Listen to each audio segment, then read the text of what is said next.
Good morning, everyone. Carmine from New York here, coming to you live from underneath the Verrazano Narrows Bridge, which connects Brooklyn, New York to Staten Island, New York. How's everybody today? I want you to think about these names, and then I'm going to tell you what they all had in common. John F. Kennedy, Shirley Temple, Dwight Eisenhower, the Dalai Lama, Bob Hope, Amelia Earhart, Thomas Edison, Muhammad Ali, Sir Winston Churchill, for my friends in the UK, and Henry Ford. What do they all have in common? Well, they all slept in the same hotel at different times. They stayed at the Bethlehem Hotel in Bethlehem, Pennsylvania. Now, where is this leading to? This is a photography channel. Well, as you know, I love to travel around New York, and not far from New York, just about an hour and a half away, is Bethlehem, Pennsylvania. Now, what drew me to Bethlehem, Pennsylvania was they opened a casino years ago at the old Bethlehem steel plant, where they made steel for the United States and the world.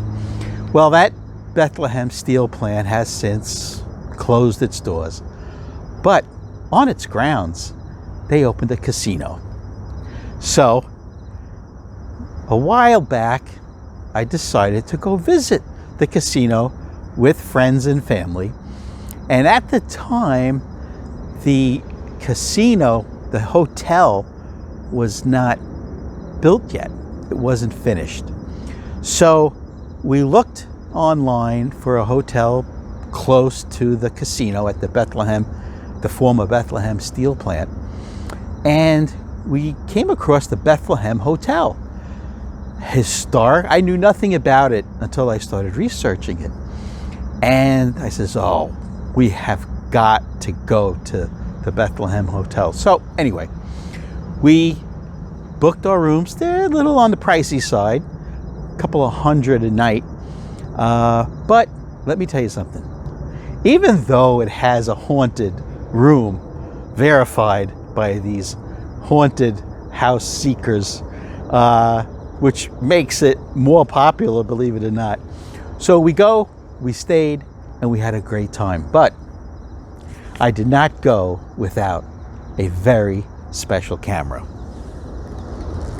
On my trip to the Bethlehem Hotel, I took the FUJICA GW690. This is a rangefinder 6x9 film camera that has a fixed lens. It's the Fujinon f3.5 90mm lens.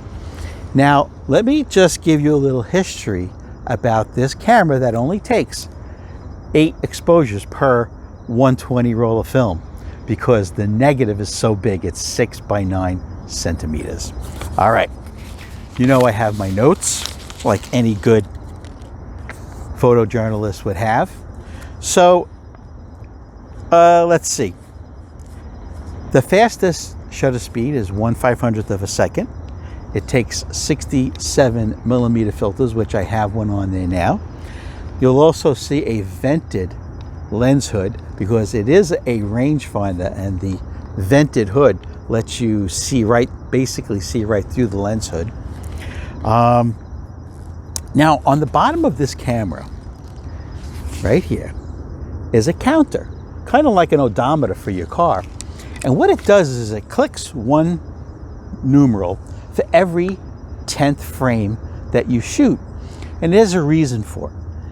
The reason is that this camera was developed for an industry. It's a little unglamorous, but still, there are fellow photographers. This camera was developed in 1978 for the Japanese photographer who exclusively took tourist photographs. Here's how it would work. On any given day, like a beautiful day like this, a Japanese tour photographer would shoot up to 75 or 100 rolls of film a day. So here's how it worked. Back in the day, back in 1978, short rolls of film were made just for this industry, where it only shot 4 exposures. Because, say I'm the photographer in Japan in the 70s for tour groups. You go, you line up your tour, whether it's a tour of 1 person or 50 people, you line them up, you focus. This is a rangefinder. You focus, you take the picture. Listen to how quiet. Oops. Oh yeah. To dry fire, you have to have the back open. Not a good idea. Right? You take your photograph. Oops, a lot of bees today. And you would let the tour go on their merry way after you collect the fee for the photograph. Say it was $1 a photograph. But if the tour group had 50 people, you were going to make 50 copies.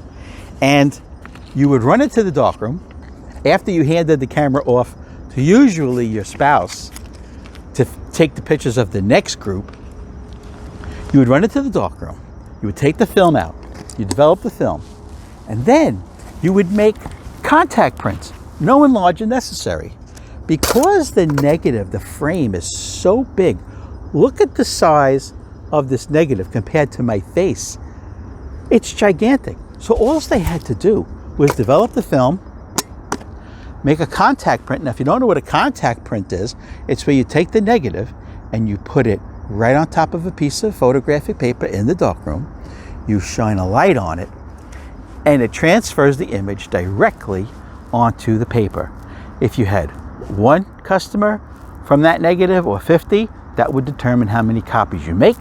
They would process the paper, they would dry it, cut it, and have it ready when the tour group came back to the same site.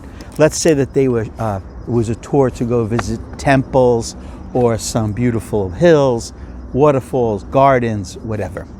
By the time they came back to get on the bus, their photos would be ready that they prepaid.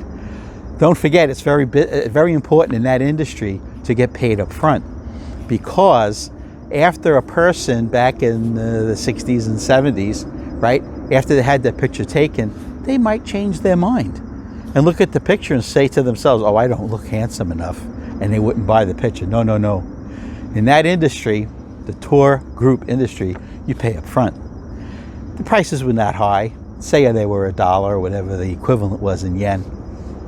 So this camera was made for that industry.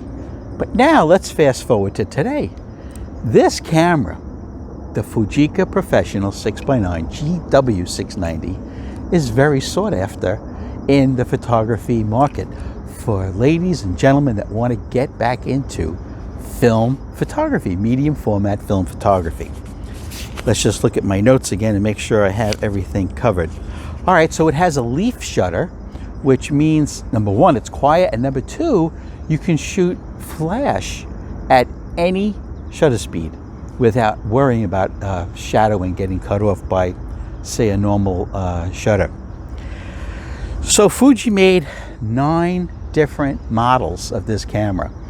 The camera that preceded this one had interchangeable lenses, but Fuji was stuck with all the other lenses that they made because the most favored lens millimeter was this, the 90, was the 90 millimeter lens. So they said, screw this, the next cameras we make will have a fixed 90 and we won't get stuck with any extra accessory lenses that we make.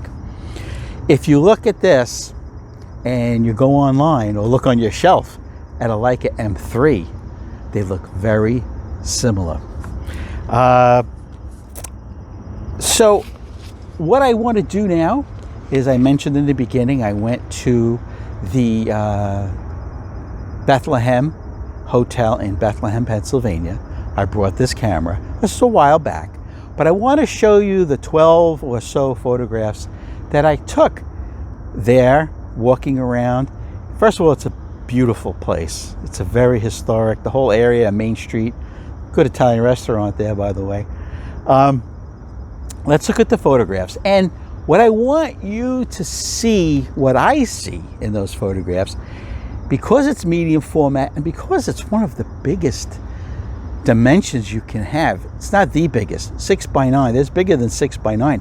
But what I want you to do is see if you agree with me that 6x9, especially black and white photographs, I shot it on Fomapan, okay? I recommend Fomapan. This is the 100 IS. I was going to say ASA, showing my age. This is the Fomapan Classic 100. Great film. Let's take a look at the photographs that I took with it. But what I want you to see, what I see if you think that they look three-dimensional. Somehow there's a depth. Yes, because it's a 100 speed film that I used, I had to shoot a lot of it wide open, even though wide open is only 3.5, but still you get a little background blur. But see if you agree with me that they have a depth that's unlike 35mm film or digital for that matter. All right, we've gone long enough. I hope you enjoyed the background here of the Verrazzano Bridge on this beautiful day in October. Okay, let's look at the photographs that were taken with the professional 6x9 FUJICA GW690 fixed lens on Fomapan film. Let's look at those photographs right now. Please subscribe. Please comment below. Please give me a thumbs up, and email me any question you have. By the way, when I say this at the end of every video, there's no charge. It's just me giving you answers to your questions about photography. Black and white photo at AOL.com. Let's look at the photos that I took in Bethlehem, Pennsylvania right now.